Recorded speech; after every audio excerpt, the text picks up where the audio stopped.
Hello students, how are you. जैसे कि कल हम वर्ण का परिचय पढ़ रहे थे, अभी इसी लेसन में आगे बढ़ते हैं। ओके। प्रत्याहार बनाने की रीति। प्रत्याहार का अर्थ है संक्षेप में कथन। जैसे जो सूत्र पढ़े थे ना, उसका लास्ट वाला वर्ण और स्टार्टिंग वाला वर्ण दोनों को मिला के ही प्रत्याहार बनता है। इसका मतलब होता है संक्षेप में कथन। माहेश्वर सूत्रों से प्रत्याहार बनाने के नियम। अब नियम पढ़ते हैं, कैसे बनते हैं प्रत्याहार। सूत्रों के अंतिम अक्षर अण क आदि प्रत्याहार में नहीं गिने जाएंगे। ठीक है, इसमें अण और क है ना, उसको नहीं गिनेंगे जो स्टार्टिंग वाला है। अंतिम अक्षर प्रत्याहार बनाने में साधन है। बाकी जो भी जितने भी मतलब अक्षर बच गए उससे हम प्रत्याहार बनाएंगे। जो प्रत्याहार बनाना हो उसके लिए प्रथम अक्षर सूत्र में जहाँ हो वह ढूंढना है और अंतिम अक्षर सूत्र के अंतिम हलंत अक्षरों में ढूंढना है। ठीक है, जैसे पहला अक्षर और लास्ट वाला अक्षर। ठीक है, दोनों को मिला के ही प्रत्याहार बनता है। प्रत्याहार के प्रथम वर्ण से लेकर अंतिम वर्ण तक पहले के सभी वर्ण उस प्रत्याहार में गिने जाएंगे। सूत्र के अंतिम वर्ण को नहीं गिना जाएगा। ओके। जैसे अच प्रत्याहार में प्रथम वर्ण ए है। प्रथम वर्ण क्या है? ए, जो कि माहेश्वर सूत्र के प्रथम सूत्र का प्रथम वर्ण है। ठीक है, जितने ऊपर जो सूत्र पढ़े हैं ना उसमें आप ध्यान से देखना। च सूत्र का अंतिम वर्ण है। जहाँ हमारे जैसे हमने 4 सूत्र पढ़े हैं, 4 सूत्र के अंदर इस स्वर है, तो इसका पहला जो वर्ण है वो ए है और लास्ट वाला वर्ण है वो च। ठीक है, जो कि चौथे सूत्र का अंतिम वर्ण है। कौन सा? च। अतः ए और च में अच में ए आ ई उ री ए ऐ ओ औ कितने हो गए? सारे 9 हो गए। सूत्रों के अनुसार तो स्वर 9 होते हैं। ठीक है, और वैसे कॉमन में देखा जाए तो संस्कृत में सारे स्वर होते हैं 13।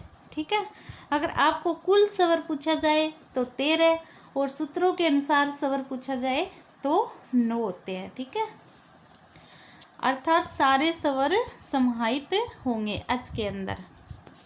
इतना ध्यान अवश्य रखना चाहिए कि मध्य वर्णों में यदि अंत में इत भी आ जाए तो भी हम उनका प्रत्याहार में ग्रहण नहीं होता।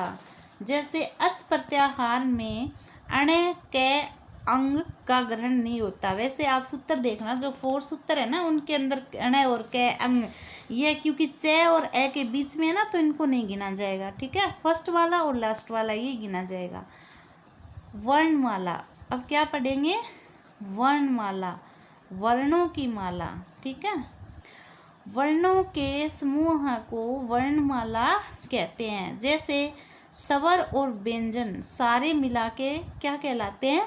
वर्णमाला। ठीक है, स्वर और व्यंजन मिलकर ही इनके समूह को ही हम वर्णमाला कहते हैं। रोमन भाषा में सबसे पहले अल्फा और बीटा है, अतः वर्णमाला को अल्फाबेट्स कहा जाता है। रोमन भाषा में ये 2 वर्णों से मिलकर बना है। ओके, और वैसे हम इसको संस्कृत में बोलते हैं अल्फाबेट्स, तो बाकी हिंदी में इंग्लिश में बोलते हैं अल्फाबेट्स, तो संस्कृत और हिंदी में तो वर्णमाला ही बोलते हैं। ओके, नोट देखो, माहेश्वर सूत्रों के निश्चित क्रम को किसी भी स्थिति में भंग नहीं करें। अब लिपि क्या होती है वो देखो। जैसे हिंदी और संस्कृत जो लिखी गई है ना, वो कौन सी मतलब लिपि में लिखी गई है? देवनागरी लिपि में। अब देखिए लिपि क्या होती है। देववाणी कही जाने वाली संस्कृत भाषा जिस लिपि में लिखी जाती है उसका नाम देवनागरी लिपि है। ठीक है ना, संस्कृत और हिंदी दोनों ही देवनागरी लिपि में लिखी गई है। और संस्कृत को क्या बोलते हैं? देववाणी, वाणी, देवताओं की वाणी, देवताओं के द्वारा बोले जाने वाली वाणी। ठीक है, ये बाएं से दाएं लिखी जाती है। ये तो आपको पता ही है, आप नोटबुक में होमवर्क करते हो तो किस साइड से स्टार्ट करते हो, ठीक है। आप भी बाएं से दाएं की तरफ ही लिखते हो, जैसे देवनागरी लिपि में लिखा जाता है ना, वैसे ही आप लिखते हो, ठीक है। प्राचीन काल में संस्कृत भाषा ब्राह्मी लिपि में लिखी जाती थी, ठीक है ना, पुराने समय की बात है ये। अभी फिलहाल देवनागरी लिपि में लिखी जाती है। अब वर्ण, अब क्या पढ़ेंगे, वर्ण। वर्ण उस मूल ध्वनि को कहते हैं जिसके टुकड़े न हो सके, मतलब छोटे से छोटा टुकड़ा जिसके और टुकड़े हम नहीं कर सकते। जैसे कै के नीचे अगर हलंत लगता है तो इसमें कोई स्वर नहीं मिला हुआ, ये ओनली कै है, ठीक है ना। और इसमें ए मिला देंगे तो वो पूरा कै बन जाता है, जैसे बोलते हैं ना कै कबूतर, तो इस कै में ए मिला हुआ है, ठीक है। और ये क्या है, कै, जो यहाँ पे हलंत लगने के बाद में आधा हो जाता है, ठीक है ना। अब इसके आगे हम टुकड़े नहीं कर सकते, ओके।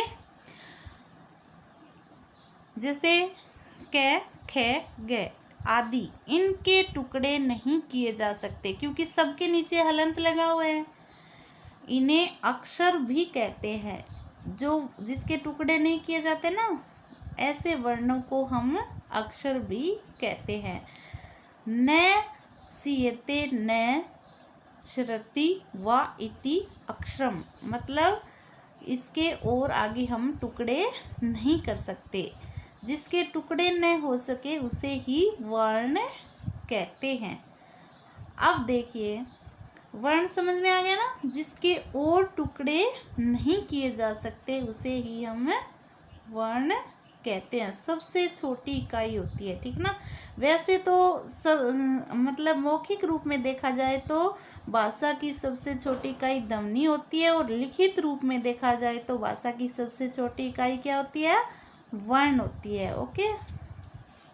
वर्ण के भेद, संस्कृत में वर्ण दो प्रकार के माने गए हैं।